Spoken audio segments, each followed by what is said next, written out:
अगर कश्मीरी पंडित के ऊपर कोई फिल्म बनाई है तो ये सबसे बड़ा हब है, आपने यहाँ आगे क्यों नहीं रिलीज की?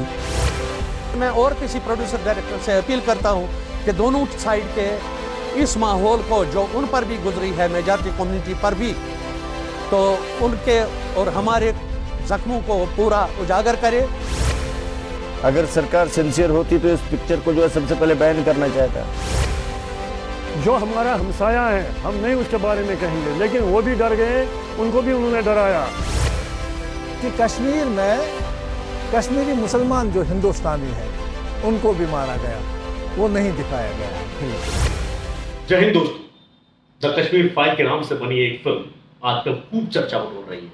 मुद्दा है कश्मीर से कश्मीरी पंडितों का पलायन, उनके साथ किया गया बर्ताव, जिसको इस फिल्म में दिखाया गया है कि किस तरीके से 90 के दशक में कश्मीरी पंडितों ने अपनी जान बचाने के लिए घाटी से पलायन किया था। इस फिल्म को सोशल मीडिया पर मिलीजुली प्रतिक्रिया मिल रही है। 11 मार्च 2022 को रिलीज हुई फिल्म कश्मीर फाइल्स के डायरेक्टर विवेक अग्निहोत्री हैं।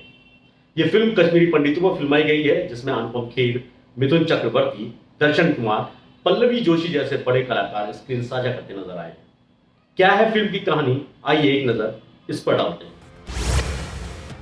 इस फिल्म में दिखाया गया है कि किस तरह 90 के दशक में कश्मीर के अंदर कश्मीरी पंडितों के साथ नरसंहार हुआ, जिसकी वजह से कश्मीरी पंडितों को कश्मीर छोड़कर जाना पड़ा, जिसका दर्द आज भी इनके अंदर है। ये कहानी पुष्कर नाथ नाम के कश्मीरी पंडित को लेकर है, जिसका पोता कृष्णा यानी कि दर्शन कुमार दिल्ली से कश्मीर ये जानने के लिए जाता है कि असल में उस वक्त हुआ क्या था। वो सच्चाई को अपनी आंख और कान से देखना और सुनना चाहता है। इस फिल्म में विलेन के तौर पर राधिका मेनन यानी कि पल्लवी जोशी हैं, जो दिल्ली की कॉलेज की प्रोफेसर हैं। दरअसल इस फिल्म में जिस कॉलेज का नाम ENU दिखाया गया है वो दिल्ली के JNU से मिलता है, यानी कि एक बार फिर से JNU को इस विवाद में घसीटने की कोशिश की गई है और ये बताने की कोशिश भी की गई कि JNU शुरू से ही इस तरह की विचारधाराओं का अड्डा रहा है। और अब बात करते हैं फिल्म के दूसरे कलाकारों की, तो इसमें मिथुन चक्रवर्ती, पुनीत इस्सर जैसे मंझे कलाकार भी हैं, जो पुष्कर नाथ यानी अनुपम खेर के दोस्त का किरदार निभा रही हैं।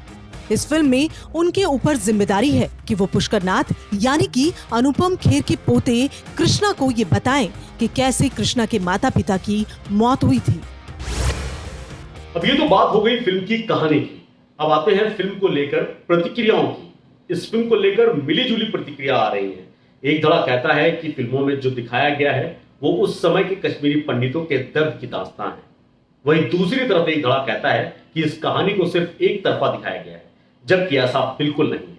कहा जाता है कि 400 के आसपास कश्मीरी हिंदू पंडित मारे गए थे, तो वहीं दूसरी तरफ 1500 से ज्यादा कश्मीरी मुसलमान भी मारे गए थे, मगर उसका जिक्र इस पूरी फिल्म में कहीं नहीं किया गया। हम जब सोशल मीडिया को खंगालने बैठे तो हमें ऐसे कई वीडियो मिले जो इस फिल्म को लेकर कई सवाल खड़े कर रहे हैं और साफ तौर पर इस फिल्म को बंद करने की मांग कर रहे हैं। ऐसे ही कुछ वीडियो हमें सोशल मीडिया के अलग अलग प्लेटफॉर्म पर मिले हैं। पहले आप ये वीडियो देख लीजिए। अगर सरकार सिंसियर होती तो इस पिक्चर को जो है सबसे पहले बैन करना चाहता। क्योंकि मैं बार बार ये चीज़ कहता हूँ, जितना आप जो है ना खरोचोगे ना इसको, जहाँ ये जख्म है इसमें और खून आएगा, इसमें और खून आएगा। वो माँ बहन बेटी रोएगी नहीं तो और क्या करेगी सर? जिसको वो दिन याद आ गया फिर से तो नहीं रोएगी वो। लेकिन आपने जो वन साइड ये चलाई है, आप मुझे बताइए, क्या कश्मीरी मुसलमान नहीं है माइग्रेंट? क्या कश्मीरी सिख नहीं है माइग्रेंट? अग्निहोत्री जी आप मुझे बता दीजिए, क्या खाली हिंदू है माइग्रेंट? मुसलमान भी तो है, सिख भी तो है, कई सारे क्रिश्चियन भी तो है, कई सारे गुजर बकरवाल भी है। आप उनको क्यों नहीं ला रहे हो? क्यों ये कश्मीरी पंडित में क्या ऐसा है कि जो आप खाली इसी चीज़ को जो उछालना चाहते हो? मैं मानता हूँ ठीक है, कश्मीरी मुसलमान ने उस समय मुझे बकाया, आपकी बात के साथ मैं सहमत हूँ बिल्कुल अग्निहोत्री जी। मगर मुझे ये भी बता दीजिए, जब वहाँ पर कश्मीरी पंडित मर जाता था उसको कमीशन तो कश्मीरी मुसलमान ही करता था ना, उसको तो मैं नहीं जाता था ना करने के लिए। आज भी मुझे बता दीजिए कि मुझे कहाँ पर इस पिक्चर से बेनिफिट है। मैं अग्निहोत्री जी से पूछ रहा हूँ कि कहाँ पर मुझे इससे जो है बेनिफिट है। आप लोगों ने हर समय कंट्रोवर्सी करवाई है कश्मीर के साथ, कश्मीरी हिंदू और कश्मीरी मुसलमान के साथ। अरे सर अब बस कीजिए, अब बहुत हो गया, मत लड़वाइए इन दोनों को मुख। आज उस जगह पे है जहाँ पे कश्मीरी पंडितों की तादाद जो है 4226 फैमिलियाँ यहाँ रहती है, करीबन 30,000 लोग रहते हैं। तो मैं अब पहले जो आपने सवाल किया, इससे मैं विवेक अग्निहोत्री जी को ये कहना चाहूँगा कि आपने अगर कश्मीरी पंडित के ऊपर कोई फिल्म बनाई है तो ये सबसे बड़ा हब है, आपने यहाँ आके क्यों नहीं रिलीज की? फर्स्ट पॉइंट ये है। पीछे कौन लोग है, कौन सी शक्ति है, क्या कराना चाहती है वो? फिल्म का नहीं कहूँगा, फिल्म जो है ठीक है आप दर्शाते हो, कोई फिल्म बता रहे हो आप, लेकिन सबसे बड़ी चीज़ है कि 90s 89 की याद जब आप दिलाते हो किसी को। मैं खुद थर्ड में पढ़ता था और उठ के हम टेंटो में पहुंचे, टेंटो में रखा गया, बच्चे थे, पता नहीं था, बच्चा एक जो था गर्मी के 4 साल काटे, लेकिन आंखों के सामने वो दृश्य है किस प्रकार से लोग मरे, बिच्छू से मरे, सनस्ट्रोक से मरे, टेंशन से लोग मरे, बहुत हालात ख़राब हो गई। और जिस कारण से जो है फिर एक कमरे में हम आए, उधर भी तकलीफ़ें देखी, फिर उसके बाद आज ये जगती एक हब है। मुझे पहली तो एक चीज़ बताइए, टेंट का कहीं जिक्र ही नहीं है, शायद मैंने इस फिल्म में टेंट नहीं देखे, कहीं अगर पता होंगे मत, टेंटों में किस प्रकार से कश्मीरी पंडित रहता था। पहली बात यह है, आपने वो क्यों नहीं दिखाया? जगती कैंप वासियों को इस ज़िमन में ना फिल्म बनाते वक्त ना फिल्म का ट्रेलर दिखाते वक्त कोई अहमियत है, और वीआईपीज़ को बुलाकर, चंद मंजूर नज़र पर्सन्स को बुलाकर, जो पोश कॉलोनियों में रहते हैं उनको बुलाकर इसका उद्घाटन किया गया। और उनमें मैक्सिमम जो हमने वीडियो में देखा, जो वेव मॉल में थे, वो 90 से पहले के अपनी विल से आए हुए कश्मीरी पंडित हैं, जिन्होंने 90 से पहले यहाँ बड़े बड़े मकान बनाए थे और जो 6 महीने यहाँ रहते थे और 6 महीने श्रीनगर में, और 90 के बाद जो माइग्रेशन हुई है उनमें से कम के लिए लोग कल बुलाए गए थे। ये जो फिल्म बनाई गई है ये एक तरफा हमारे काज को उजागर करने के लिए किया है, और कोई फिल्म प्रोड्यूसर निकले वो दो तरफा करे, मैं उसको बोल्ड मानूंगा। जो दो तरफा जो जेनोसाइड हुआ है उसको उजागर करके एक फिल्म बनाए। इसलिए मैं और किसी प्रोड्यूसर डायरेक्टर से अपील करता हूं कि दोनों साइड के इस माहौल को जो उन पर भी गुजरी है, मेजॉरिटी कम्युनिटी पर भी, तो उनके और हमारे जख्मों को पूरा उजागर करे, ताकि दुनिया को और भी पता चल जाए कि एक तरफा वो जो वहाँ तब की गवर्नमेंट थी, उन्होंने जब हमारी बात ही नहीं बाहर आने दी, ऐसा क्या हो किया था हमने कि हमें ये ज़िंदगी जीनी पड़ी। शायद अब हो सकता है, उम्मीद तो है, घर जाने की उम्मीद है, घर जाने की उम्मीद है, लेकिन हमें डर लगता, मुझे लगता मैं एक हूँ जो मैं नहीं जाऊँगी वहाँ। वो दृश्य देख के ऐसे डर लगता है। याद तो आती है अपने घर की, हमारी जन्मभूमि है। ये पिक्चर बनी है, हमने ये उस टाइम देखा जब हम 27 साल के थे श्रीनगर में, 90 में। हमें याद है 19 जनवरी थी, सैटरडे की रात, 8:45 बजे था शाम का टाइम, जब मस्जिदों में हो गई आवाज़ निज़ाम मुस्तफ़ा, ए काफिर हो, जालिमो, कश्मीर हमारा छोड़ दो। वो थे पाकिस्तानी जो हमारा हमसाया है, हम नहीं उसके बारे में कहेंगे, लेकिन वो भी डर गए, उनको भी उन्होंने डराया, अगर इनको शटल दिया आपको भी ये हार बनेंगे। देखिए जो ये फिल्म है बेशक सही है, कश्मीरी पंडितों के साथ जुल्म हुआ है, हमें मारा, हमें घसीटा गया, हमें वहाँ नारे लगते थे कि आप कश्मीर छोड़ दो, लेकिन इसमें यह भी होना चाहिए था कि कश्मीर में कश्मीरी मुसलमान जो हिंदुस्तानी है उनको भी मारा गया, वो नहीं दिखाया गया है फिल्म में। और जो सिख मारे गए हैं वहाँ मिलिटेंसी की वजह से, उसको नहीं फिल्म में जोड़ा गया है। जो सरकार को करना चाहिए था, 8 साल की सरकार है बीजेपी की सरकार की, जो दूसरी सरकारों पर एलिगेशन देते थे, इन्होंने नहीं किया, इन्होंने कश्मीरी पंडितों को उजाड़ा, लेकिन इस सरकार ने भी आज तक हमारी सुध नहीं ली। बीजेपी ने सिर्फ कश्मीरी पंडितों का शोषण, मतलब एक्सप्लॉइट हमें किया, हर जगह पर कश्मीरी पंडितों को कश्मीर से निकाला, लेकिन एक भी काम हमारा। तो आपने देखा कि आज भी पलायन का दर्द झेल रहे कश्मीरी पंडित और इनके परिवार का क्या कहना है। मतलब साफ है कि इस फिल्म के जरिए पूरा एक नैरेटिव सेट करने की कोशिश की गई और कहीं ना कहीं उस जख्म को भी कुरेदने की कोशिश की गई है जो पिछले 32 सालों से सीने में दफन था। हालांकि यही वीडियो नहीं है जो इस फिल्म पर सवाल खड़े कर रहे हैं। फिल्म से जुड़ा एक वीडियो हमारे सामने आया जो तत्कालीन स्क्वाड्रन लीडर रवि खन्ना की पत्नी का है, जो एक JNK मीडिया नामक एक चैनल को अपना इंटरव्यू दे रही है और उसमें साफ कहती दिख रही है कि इस फिल्म बनाने से पहले और उनसे पति से जुड़ा हुआ किरदार दिखाने के लिए पहले उनसे ना पूछा गया, ना उनकी रजामंदी ली गई, अनुमति नहीं ली गई, जिसके कारण उनको कोर्ट का रुख करना पड़ा। एक बार आप भी देखिए ये वीडियो। ऑब्जेक्शन है जो मेरे हस्बैंड का गलत सीन दिखाया है, उससे ऑब्जेक्शन है। इन्होंने दिखाया है, आप देखो कर्फ्यू लगा है, आप खुद सोचो कर्फ्यू लगा है तो बच्चे स्कूल कैसे जा रहे हैं? सबसे बड़ी गलती नोट करने वाली है ये। क्या लोग, इतनी बड़ी कॉल है जो पाकिस्तान से भी इतने प्रोएक्टिव हो रखे हैं, बेनजीर भुट्टो का भी उन्होंने बताया है और क्रिकेट मैच का भी बताया है कि जो हा हल्ला ये लोग करते हैं, और आप ये बता रहे हो कि इतना तूफान उठा है, जेनोसाइड 19 को हो गया है और लोगों के लिए इतनी प्रॉब्लम्स, किलिंग ऐसे हो रही है, रोड साइड पे ब्लड बह रहा है, तो आप दिखा रहे हो बच्चे स्कूल जा रहे हैं पिट्ठू उठा के और हाथ में फूल पकड़े हुए हैं।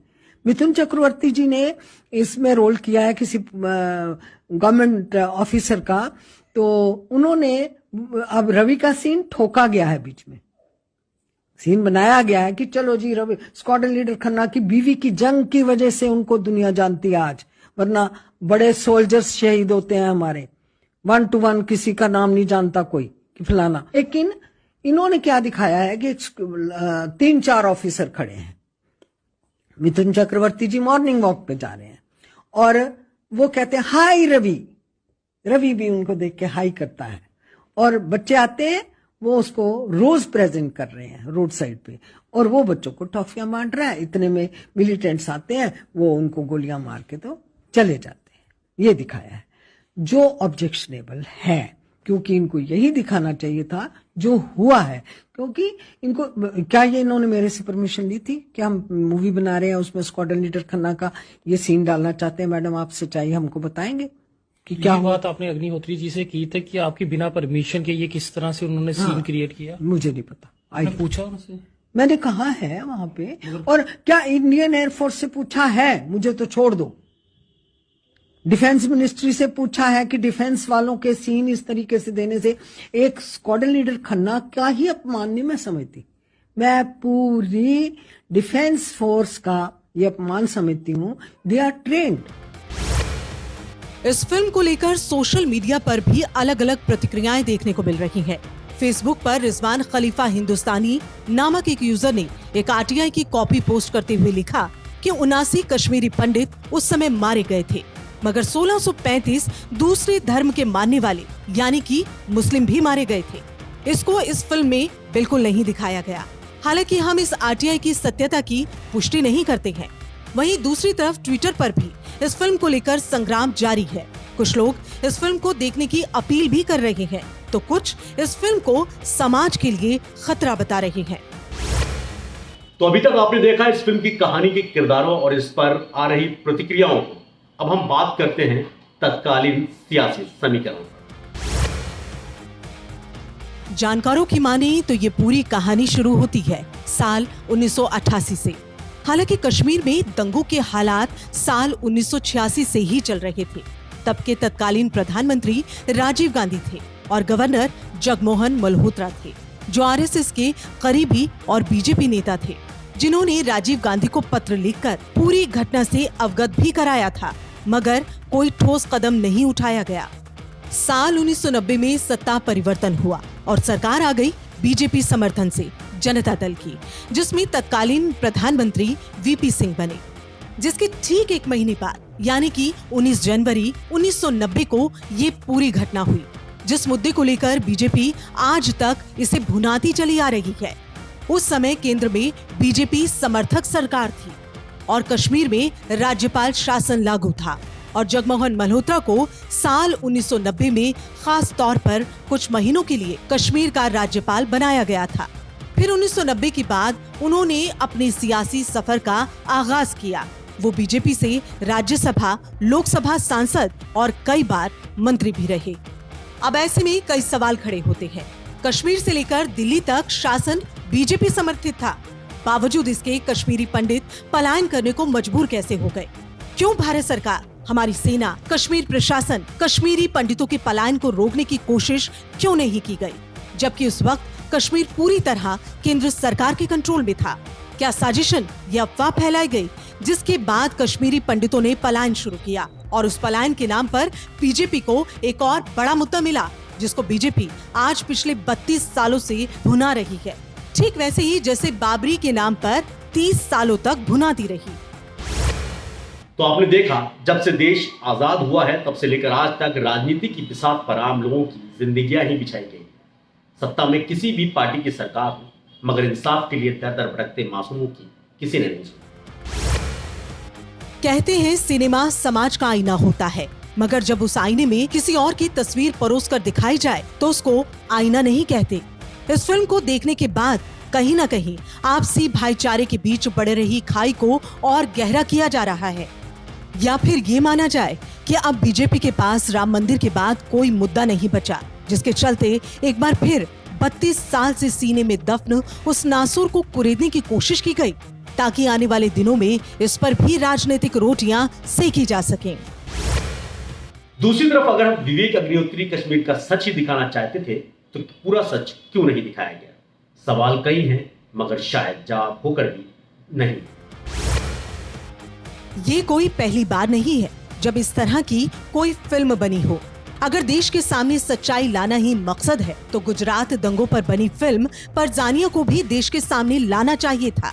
दलितों, पिछड़ों पर ऊंची जाति के लोगों द्वारा किए गए अत्याचार पर बनी फिल्म शूद्र द राइजिंग को भी देश की जनता के सामने लाना चाहिए था, मगर इन फिल्मों को सिनेमा घरों में रिलीज तक नहीं होने दिया गया।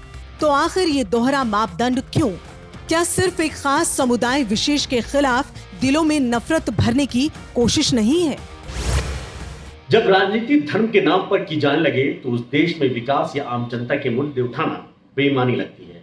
हमारा इस खबर को दिखाने का मकसद सिर्फ इतना है कि जख्मों को इतना न कुरेदा जाए कि वो नासूर बन जाए और आने वाली पीढ़ियां उसका खामियाजा भुगतें। जय हिंद। अगर कश्मीरी पंडित के ऊपर कोई फिल्म बनाई है तो ये सबसे बड़ा हब है, आपने यहाँ आके क्यों नहीं रिलीज की? मैं और किसी प्रोड्यूसर डायरेक्टर से अपील करता हूं कि दोनों साइड के इस माहौल को जो उन पर भी गुजरी है, मेजॉरिटी कम्युनिटी पर भी, तो उनके और हमारे जख्मों को पूरा उजागर करे। अगर सरकार सिंसियर होती तो इस पिक्चर को जो है सबसे पहले बैन करना चाहता। जो हमारा हमसाया है हम नहीं उसके बारे में कहेंगे, लेकिन वो भी डर गए, उनको भी उन्होंने डराया कि कश्मीर में कश्मीरी मुसलमान जो हिंदुस्तानी है उनको भी मारा गया, वो नहीं दिखाया गया है फिल्म।